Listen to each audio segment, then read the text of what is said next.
A musicalidade é uma ferramenta importante da cultura negra, sendo reconhecida como um símbolo de resistência. A cultura hip-hop, por exemplo, passou do grito de revolta contra a opressão a produto midiático e lucrativo. Mas como o mercado do entretenimento tem absorvido os estilos musicais criados por negros? Começa agora mais um programa Negros em Foco.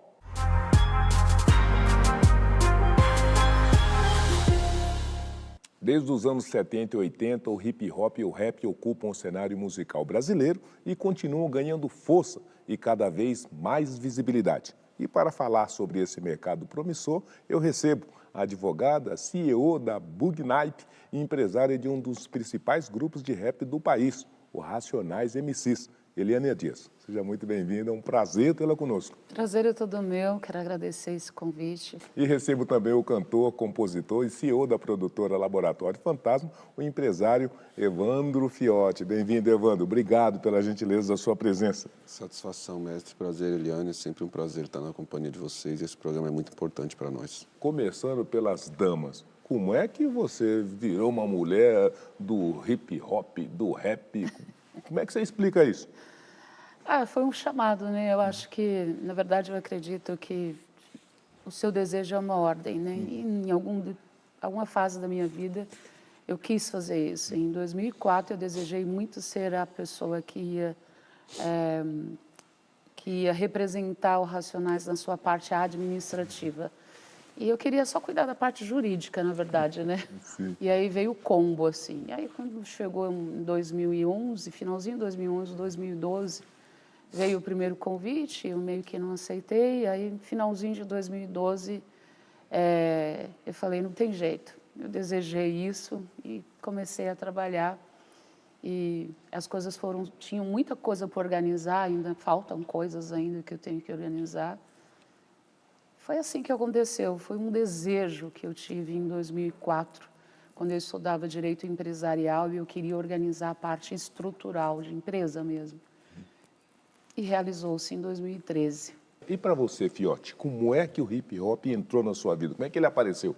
Eu sou um cara que cresci na periferia nos anos 90 e naquele momento os gêneros populares me chamavam mais a atenção e me sensibilizavam mais. Então eu ouvia muito axé e pagode, para ser sincero. Só que esses gêneros eram gêneros que o discurso social não estava tão presente. O rap entrou na minha vida complementando essa parte da minha autoestima a partir do discurso das letras. Foi a primeira vez que foi através do meu irmão, na verdade, porque como meu pai morreu muito cedo, eu não tenho essa lembrança, essa participação de uma pessoa do sexo masculino dentro da minha casa, né? E meu irmão assumiu essa responsabilidade, como acontece em muitas das famílias. E aí ele tinha que me levar para a escola. E ao levar para a escola, a gente pulava a catraca, essa é a verdade, guardava o passe. E aí a gente comprou duas fitinhas. Ele comprou duas fitinhas, que uma era Sobrevivendo no Inferno, e a 1997, e a outra era Planet Hemp, os cães ladram, mas a caravana não para. E aí, dali em diante, foi impossível ninguém naquela casa ser influenciado pelo gênero, porque essa fita ficou fazendo parte da nossa rotina durante anos assim. Para entendermos melhor o que é a cultura urbana ou a cultura hip-hop, nós fomos conversar com o DJ 1, que junto com o rapper Taíde, foi um dos precursores do hip-hop no país. Vamos acompanhar. O hip hop ele vem através da dança, ele surge com o break dance, né? Ao contrário de alguns outros locais que teve o rap, já vi no rimando e tal. Aqui no Brasil, especificamente São Paulo, foi através do break dance. Chamávamos de funk falado, porque a gente vinha dos bailes, né? E os bailes eram os bailes de black music, das equipes de som. Foi o grande veículo de expansão dessa música, né? Eu gravava as mix com os rappers que eram importados os discos, a maioria não saía no Brasil. Nem todas as gravadoras acreditavam no gênero musical para se lançar. Então quem tinha os importados, a gente fazia o lance, né? Assim, era muito engraçado. Eu fiz muitas fitas cassete, mixtape, fita mixada. Só encomendava e a gente vendia. Vendia um preço e ajudava no orçamento, dia a dia para comprar outros discos. Eu me lembro hoje, num programa na Band FM, quando eu fiz um scratch ao vivo. Ninguém sabia o que era e ninguém fazia. Os caras, pô, ele fez ao vivo um negócio igual os gringos, igual os americanos. E aí a primeira vez que eu produzi um instrumental de uma música latina que eu sampleei, e aí toquei lá, foi em 2002 isso. E quando a galera ouviu,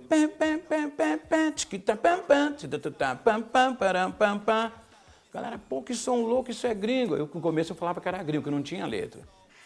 Aí eu falei, pô, falei pra Lu, essa música não tem que pôr num disco, tem que arrumar alguém. E aí eu me lembro do Cabal, o Cabal frequentava o Branca Leone, onde eu tocava. E aí quando eu chamei, liguei pro Cabal, mandei a música, no outro dia ele tinha feito já a letra.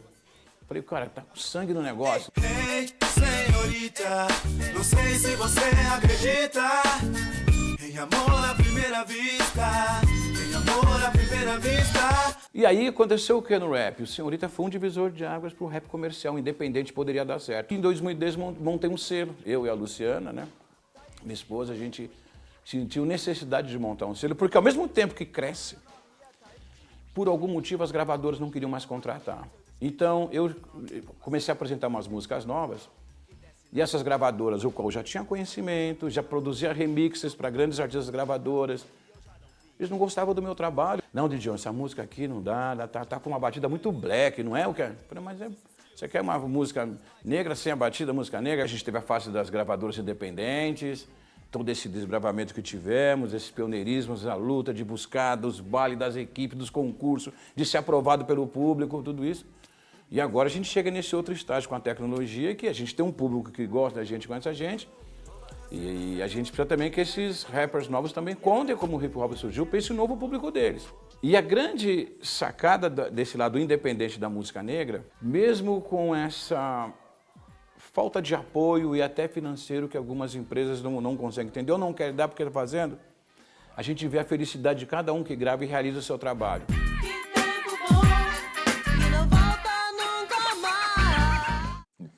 Eliane, que coisa linda, né? Então, a gente viu uma trajetória histórica em que lá se postou contra o preconceito, contra a discriminação que estava estabelecida e construindo um caminho alternativo para essa felicidade, que ele diz que o rap coloca. E nós estamos de novo, né, no século XXI, combatendo preconceito, discriminação e a necessidade da expansão desse mercado. Está mais fácil hoje do que no passado?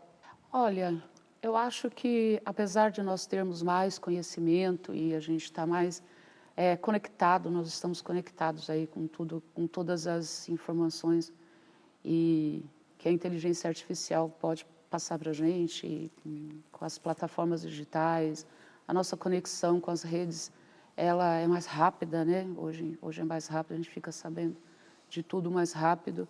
Ainda assim, ainda acho muito difícil, né? Ainda não acho que combater toda essa discriminação, esse preconceito abre portas e ainda assim eu ainda acho bem difícil, não é uma coisa fácil. Porque eu, enquanto empresária, eu não posso ser apenas empresária. Eu sou empresária no mundo da música, então já ganho dinheiro com música. Sou empreendedora no mundo da moda, porque ainda estou investindo no mundo da moda. Então, eu passo por situações assim que eu não precisaria passar. Eu não posso ser só empresária, ser só empreendedora. Ainda assim, eu ainda tenho que ser ativista. Ainda assim, eu ainda chego nos lugares sendo essa mulher que sou. Nós temos o mercado fonográfico, por exemplo, que em 2022 arrecadou mais de 2,5 bilhões de reais. O hip hop tem tido uma participação substantiva, apesar dessas limitações que a Eliane está colocando, para abocanhar parte desse resultado econômico e financeiro? Sim. Eu acho que os gêneros que compõem, né, a musicalidade, a sonoridade da diáspora negra, eles têm a maior relevância do mercado. Assim, o que acontece é que todos eles passam por conta de todas essas questões históricas, estruturais e sistêmicas que a gente tem, de qual lugar o negro ocupa na sociedade, como a Eliane disse muito bem, uma apropriação muito grande e um embranquecimento em todos esses gêneros, né? Então, a gente viu isso acontecer no rock, a gente viu isso acontecer no pop, a gente viu isso acontecer até no funk. Tá. E agora, a gente está vivendo um momento importante, porque é um momento que, por mais que a gente tenha todos esses problemas ainda sistêmicos, estruturais, de discriminação e de desapropriação do lugar de excelência de negócio que as pessoas negras também têm, a gente tem no ambiente digital uma possibilidade de quebrar algumas barreiras. E nós vamos convidar um dos jovens, um dos novos artistas que tem conquistado destaque na indústria musical, que é o MC Caveirinha, né? Um sucesso nas plataformas digitais. Hoje ele se considera uma referência. Vamos ouvi-lo. Resgatei meu cartão black, liguei o Kai Black que até a atendente sorriu. Mano, o trap pra mim é minha vida, na verdade. O trap pra mim é tudo, tá ligado? E, tipo, ajudou muitas pessoas, tá ligado? A sair da onde elas saíram igual eu saí, tá ligado? Saí do pouco. O trap me ajudou muito, mano. O tigre abastecido e ação pra buscar o parceiro. O beat dual, ele não é a boa. Embaixo do coqueiro. Chegar no topo do Spotify, pra mim é uma coisa que eu não esperava, tá ligado? E graças a Deus, hoje eu tô no topo do Spotify daquele jeitão, representando todos os pivetes. Tem vezes que quando eu tô saindo assim, os moleques me param e falam que sou referência pra eles, tá ligado? E então, tipo, é muita felicidade, tá ligado? Eu fico feliz todo dia, mano. Todo dia eu penso em todo mundo, tá ligado? Em como fazer o pessoal se inspirar em mim cada vez mais, tá ligado? Então, pra mim, é uma coisa histórica. Nunca foi tão fácil o caminho que eu trilhei. Ontem príncipe, hoje rei, ontem príncipe, hoje... Eliane, você está ligada de que os jovens negros estão saindo da periferia, chegando aí, né, nos billboards, né, chegando aí nos grandes números do Spotify, nos grandes números da divulgação da música. Isso é uma manifestação de que, apesar dos limites, nós conseguimos agora, sobretudo com as tecnologias, alçar um voo definitivo? Sim, essa geração que vem agora mais empoderada, como a gente fala, ela vem mais ousada, sem limites. E eu mesma, no começo da carreira como empresária, eu cheguei como advogada e desafiando, assim, trabalhando em processos, e eu não sabia que eu não podia fazer isso ou aquilo, então eu fui fazendo tudo. E essa geração é isso, ela não sabe que ela não pode fazer isso ou aquilo, então ela vai fazendo tudo. Eu acho incrível essa autoestima, é necessária para o nosso povo, né? A gente tem que trabalhar a nossa autoestima. Nós estamos vendo um menino jovem, né, 15 anos, que de repente ascendeu e que a base é importante para ele se manter e para ele, não é, continuar adiante. Isso teve presente na sua trajetória? Hoje você também entende que isso é necessário não perder de vista para esses meninos que estão chegando, que estão bombando por aí? Eu acredito que sim. Eu acho que a gente tem, quando a gente fala da questão estrutural e sistêmica do racismo, historicamente, para um país que foram quase 4 séculos completos de escravidão, e depois uma população que foi completamente abandonada às margens da sociedade, de oportunidade excluída, as nossas famílias, elas sofrem com toda essa desestruturação. Então, para mim, ver um jovem como Caveirinha tá no topo da indústria, é uma resposta muito grande da capacidade que a gente tem de contribuir com o nosso país e como as pessoas negras, como a população negra é a solução, não é o problema do nosso país, sabe? E a gente vê que nos campos onde você sabe muito bem porque você comanda a Faculdade Zumbi dos Palmares, você sabe muito bem que essa barreira de acesso foi uma barreira que limitou muito a nossa capacidade de projeção.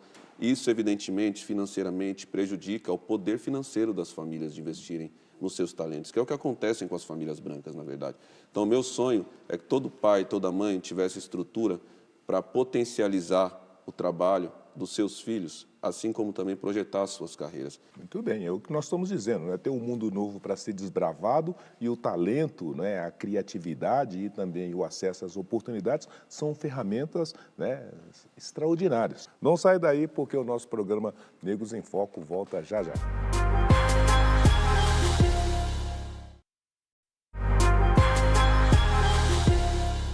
Já estamos de volta com o nosso programa Negros em Foco e hoje o assunto é música e cultura urbana e, novamente, eu quero agradecer a presença, né, das nossas personalidades que enfeitam o nosso programa Negros em Foco, a Eliane Dias, né, e o cantor Evandro Fiotti. Eliane, o que é a Bug Night? O que ela faz? Como ela faz? Conta pra gente. O Bugnaip eu já vejo como uma holding, na Uma holding? verdade. Que chique. Se não for para pensar grande, eu nem penso, né? Então, eu já vejo a Bugnaip como uma holding. Tá. Lá nós administramos a Label Records, que a Label, ela trata só de trap, então é uma parte separada. Aí tem uma editora, tem uma distribuidora, tem... eu faço a gestão da Cosa Nostra, que é a editora do Racionais, tem a marca de roupa, que é a Iebo, tem uma nova marca surgindo há 3 anos, que é o Festival Boogie Week, que é só o festival, essa marca só cuida do festival, porque o festival ele envolve muitas coisas, é um festival de cultura preta, então dentro do festival eu trago ali todos os negros que estão no mercado produzindo sem visibilidade ou com visibilidade, a gente fala de tudo no festival, menos racismo. E então a Bugnaip também faz shows, eu não só vendo shows, eu faço shows. Eu pego a casa vazia e coloco lá 12 mil pessoas, 21 mil pessoas. Então, a gente é uma holding, né? Faz inúmeras coisas. Que maravilha. Assim. Parabéns, então, e muito mais sucesso, né, para o Bugnaip.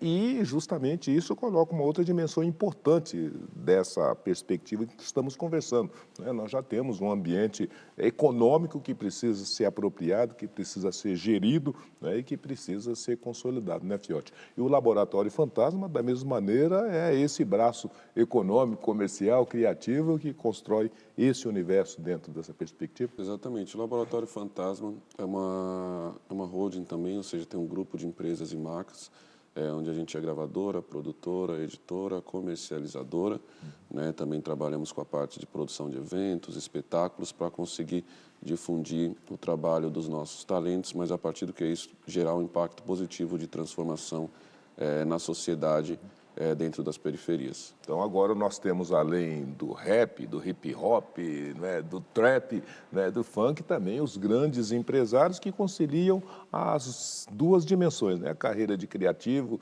de cantor e também de empresário e produtor. Isso é fácil? Dá para conciliar as duas coisas? É um desafio enorme, mas eu sempre digo que do ambiente que a gente veio, a gente viu as nossas matriarcas tendo que empreender, ou seja, né, muitas vezes isso vem muito do nosso DNA ancestral, né, africano, de você ter que criar formas e mecanismos de fugir a esse racismo sistêmico e estrutural. Então, eu via muito minha mãe, minha avó, tinham que trabalhar muitas vezes como empregada domésticas, mas trabalhavam na feira também, comprando, vendendo bijuteria, a gente fez parte disso para complementar a renda de certa forma, e com essa perspectiva, na verdade, que a gente consegue ser multifacetado, na verdade, que está no DNA do nosso povo. Essa coisa de que a gente tem que fazer uma coisa só é o capitalismo que inventou.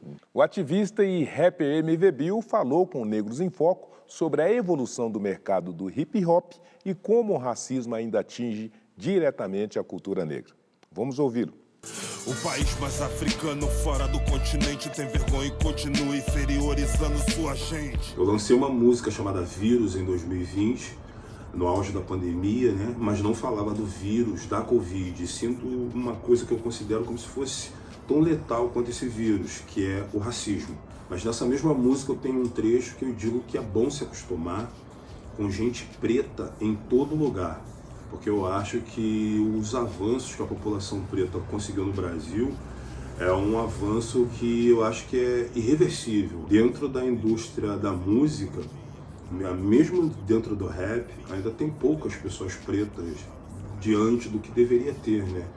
E, às vezes tem a cabeça das pessoas que não são pretas, que acham que podem dominar as outras pessoas, e às vezes das próprias pessoas pretas, as pessoas de favelas também, que às vezes visam, vou falar aqui da cultura hip hop, que é a que eu faço parte, às vezes visam só a pessoa que aparece mais, no caso o vocalista de uma banda de rap, ou um DJ, e tem todo um mercado por trás, né, das câmeras, por trás dos holofotes, precisa de pessoas como nós também, seja empresariando, seja produzindo, como cameraman, para fazer os videoclipes, como diretor de videoclipes, que o racismo interfere muito na evolução da população preta dentro das periferias, porque ele te inibe, né? Ele te limita, né, os teus espaços. Eu não acho que quando o rap cresce e chega a outras camadas sociais, eu acho que não se perde o discurso, perde quem quer ou perde quem nunca teve. Mas é possível chegar em outros lugares e continuar mantendo o discurso. Até porque na periferia tem muita gente que não está afim de ouvir o que a gente também tem para dizer. E às vezes são as pessoas que não são da periferia que têm os ouvidos mais abertos para dar atenção para o tipo de som que a gente faz. Eu aprendi muita coisa através dos livros, que me foram muito úteis dentro do meu discurso e dentro das minhas músicas. E eu acabei de lançar um livro chamado A Vida Me Ensinou a Caminhar, que tem muito de hip hop dentro dele e fala bastante sobre as minhas andanças. O MVB está dizendo que as pessoas precisam se acostumar com os negros que estão chegando, né? E a gente, da mesma maneira, está dizendo de um momento do país em que essa agenda está em confronto, em conflito, e que chegar no segundo, no terceiro andar, necessariamente não significa chegar, ficar e ser acolhido. Não é? Como é que a gente faz essa junção para que a gente chegue, para que a gente fique e para que a gente seja respeitado? Hein? Estratégia, na verdade, né? Nós somos o segundo país mais negro do mundo. Eu estive recentemente na África, este ano, na Nigéria e no Benin, e os grandes empresários africanos, Nigéria e Benin, e eu estive com empresários, eles estão, assim, ávidos por negociar conosco, porque eles fizeram uma pesquisa, olharam para cá e viram, esse é o segundo país mais preto do mundo, né? Perde só para a África. Então, não tem retrocesso, né? Nós vamos negociar, nós vamos fazer. Se a pessoa não faz o que eu quero, eu vou lá e faço. Né?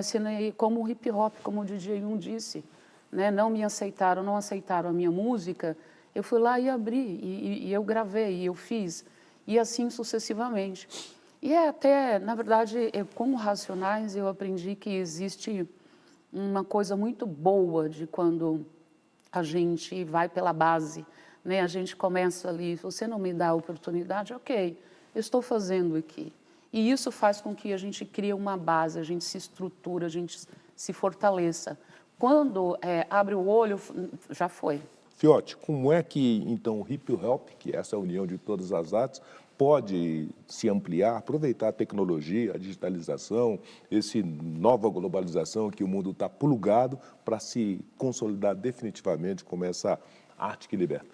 Olha, eu acho que do ponto de vista de criatividade, a gente já não tem mais do porquê duvidar do potencial do povo brasileiro, principalmente a criatividade que está dentro das periferias. O que me preocupa agora, nesse momento que a gente está vivendo do mundo, dizia Milton Santos, né? A globalização nada mais é do que uma nova forma de colonização. Sim. Eu acredito muito nisso. Infelizmente, o Brasil foi atrasado pelo Estado brasileiro, principalmente nos últimos 20 anos, eu diria. A gente poderia estar em outro estágio. O Brasil tinha potencial de ser a quarta, quinta, sexta economia do mundo. E agora, se a gente não se atualizar, as grandes potências estrangeiras, China, Estados Unidos, vão passar por cima. Eu coloco a música nesse lugar porque é fundamental investir no Vale do Silício brasileiro. Nesse momento que a gente está vivendo, a gente precisa investir em tecnologia, inovação, e isso está acontecendo dentro das periferias e não tem olhar estratégico do Estado. Eu acredito que é aí, na verdade, que a gente vai disputar o protagonismo para fazer com que a gente consiga proteger o nosso ecossistema criativo, a nossa propriedade intelectual, e a partir disso a gente consiga fazer com que a gente tenha mais autonomia e a cultura brasileira não só seja reconhecida como já é no mundo, mas que esse reconhecimento gere ainda mais negócio para o nosso país e para o nosso povo.